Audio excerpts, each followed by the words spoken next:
এই মুহূর্তের একটা বড় খবর, আগামীকাল মহরম উদযাপন নিয়ে হাইলাকান্দিতে গুরুত্বপূর্ণ সংবাদ সম্মেলন জেলা পরিষদ দিলওয়ার হোসেন বড়ভূইয়ার। এবার হাইলাকান্দিতে মহরমে ধারালো অস্ত্র, তরোয়াল, দা, লম্বা লাঠি কিংবা অন্য কোনো অবৈধ ও প্রাণঘাতী অস্ত্র বহন বা ব্যবহার সম্পূর্ণরূপে নিষিদ্ধ করা হয়েছে। প্রশাসনের অনুমতি ছাড়া কেউ এ ধরনের অস্ত্র নিয়ে এলে তার বিরুদ্ধে পুলিশ আইনানুগ ব্যবস্থা গ্রহণ করবে। সরাসরি শুনে নিন কি বলছেন লালা মহরম উদযাপন কমিটির সভাপতি জেলা পরিষদ দিলওয়ার হোসেন বড়ভূইয়া। এবারের পবিত্র মহরম লালায় উদযাপনের প্রস্তুতি প্রায় চূড়ান্ত। ইতিমধ্যে আমরা জেলা প্রশাসন কর্তৃক অনুমতিও পেয়ে গিয়েছি। আগামীকাল শান্তিপূর্ণ উপায়ে লালায় সকাল 9 ঘটিকায় লালা রুরাল কলেজ মাঠে পতাকা উত্তোলন সহ বিভিন্ন কার্যসূচির মধ্য দিয়ে লালায় এবারে পবিত্র মহরম পালন করা হবে। ইতিমধ্যে জেলা প্রশাসন এবং পুলিশ প্রশাসন কয়েকবার পর্যালোচনা সভা অনুষ্ঠিত হয়েছে। আজও ডিআইজি, আইজিপি এবং হাইলাকান্দি এসএসপি সহ পুলিশ প্রশাসনের ঊর্ধ্বতন কর্মকর্তাদের সঙ্গে একটা সভা হয়েছে এবং বিগত দিনেও তিনবার জেলা আয়ুক্ত মহাশয়ের কনফারেন্স হলে জেলা আয়ুক্ত মহাশয়ের সভাপতিত্বে কয়েক সভা হয়েছে। প্রত্যেক সভার একই সিদ্ধান্ত যে শান্তিপূর্ণভাবে এবারে পবিত্র মহরম উদযাপন। তৎসঙ্গে সুপ্রিম কোর্টের ভার্ডিক্ট বর্তমান 163 দ্বারা জেলায় জারি রয়েছে, তার উপর নির্ভর করে অনুমতি প্রদান করতে একটা আন্ডারটেকিং দিতে হয়েছে প্রত্যেক আঞ্চলিক জেলা কমিটির সবাই। এর মধ্যে সংগতি রেখে আমরা লালা মহরম কমিটি সহ লালা মহরম কমিটির অন্তর্গত প্রত্যেক শাখা কমিটি জেলা প্রশাসনের কাছে আমরা আন্ডারটেকিং দিয়েছি যে জেলা প্রশাসনের নীতি নির্দেশনা মেনে আমরা এবারের পবিত্র মহরম পালন করব। বিশেষ করে ধারালো অস্ত্রশস্ত্র, লম্বা লাঠি বা তরোয়াল নিয়ে আসার পর বিশেষ নিষেধাজ্ঞা রয়েছে। হিসাবে আজকে আমি আপনাদের মাধ্যমে আমার বিশেষ করে লালায় যে মহরম উদযাপন হয় সর্বস্তরের মানুষের সাহায্য সহযোগিতা বিগত দিনে পেয়ে আসছি। এবারও আমরা আশাবাদী যে সবার সাহায্য সহযোগিতা পাবো। আমি আপনাদের মাধ্যমে আমার লালা মহরম কমিটির অন্তর্গত প্রত্যেক শাখা কমিটির কাছে আমার বিনম্র আহ্বান, লালা মহরম কমিটির অন্তর্গত দীননাথপুর 1, দীননাথপুর 2, সফনপুর, লক্ষ্মণটিলা আপিন 2, পাহাড়গাঁও আপিন 2, গর্দিশপুর টান্টু, টিলাগাঁও খোয়া boundary, Golarpar Niyamatpur, Dakshin Jashnabad 1, Panchdali, Chandrapur part 2, Rajyashwapur part 2, Rajyashwapur part 5, Rajyashwapur part 7, Uttar জশনাবাদ, Bhabanipur, লনাই, Bilaipur এইসব শাখার কর্মকর্তা সকল সদস্যদের কাছে আমার বিনম্র আহ্বান যে আগামীকাল আমরা সবাই মহরমের মাহাত্ম্য এবং তাৎপর্য, শহীদ কারবালার শহীদ স্মরণ, ন্যায়ের প্রতিবাদ,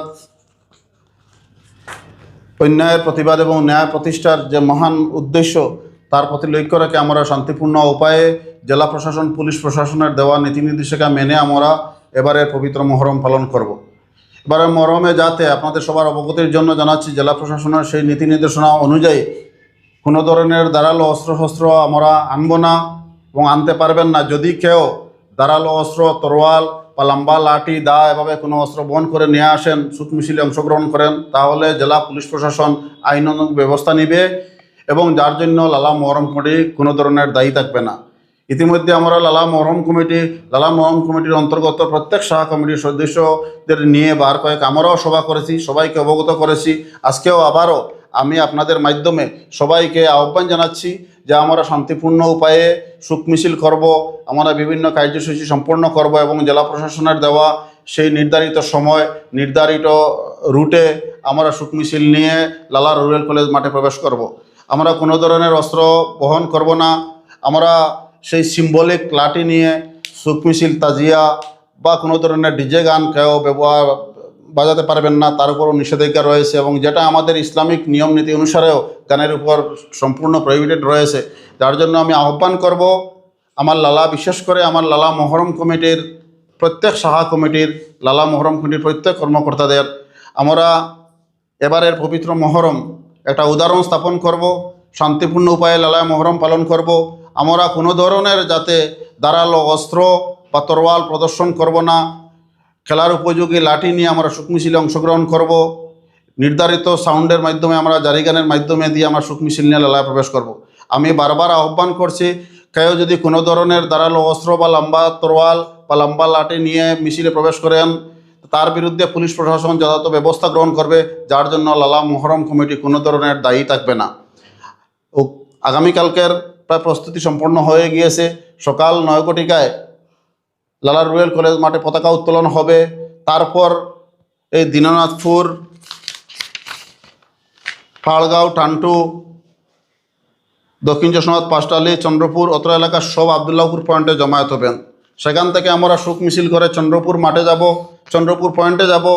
আর চন্দ্রপুর, পাটওয়ান, রাজ্যসপুর, কাটাগাঁও, বারোয়ালি, লনাই এদিকের যারা আমার সাহা কমিটি রয়েছে তারা চন্দ্রপুর পয়েন্টে জমায়েত হবেন। আমরা সবাই সেখান থেকে, আমাদের সঙ্গে পুলিশ প্রশাসন থাকবে, ড্রোন ক্যামেরার ব্যবস্থা রয়েছে, পুলিশের যত সিসি টিভির ব্যবস্থা রয়েছে এবং পুলিশের পুরা ব্যারিকেডের মাধ্যমে দিয়ে আমাদেরকে লালা চন্দ্রপুর পয়েন্ট থেকে আমরা শোক মিছিলের মাধ্যমে NS রোড হয়ে এসে লালা কলেজ রোড হয়ে গিয়ে লালা কলেজ মাঠে প্রবেশ করব।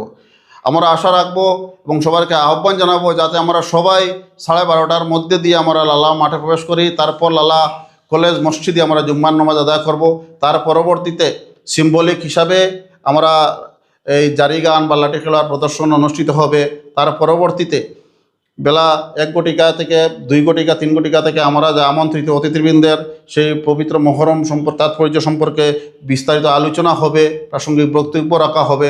তারপর সবার কাজ সমাপ্ত করে আমরা সবাই যাতে বিকাল 4 ঘটিকার মধ্যে সভাস্থল ত্যাগ করে শান্তিপূর্ণভাবে ফিরে যাই, এই আহ্বান রাখবো। এবং আপনাদের মাধ্যমে মহান আল্লাহ তাআলার নিকট যাতে আমরা সবাই দোয়া করি সেই কামনা রাখবো, যাতে এমন করুণ হৃদয় বিদারক ঘটনা যাতে আর পৃথিবীতে সংঘটিত না হয়, যার জন্য আমরা সবাই ব্যতীত গোটা মুসলিম উম্মাহ এই বিষয়ে হৃদয় বিদারক দিন, আমাদের ইসলাম ধর্মের সবচেয়ে শোকাবহুল ঘটনা এই 10ই মুহররম সংঘটিত হয়েছিল।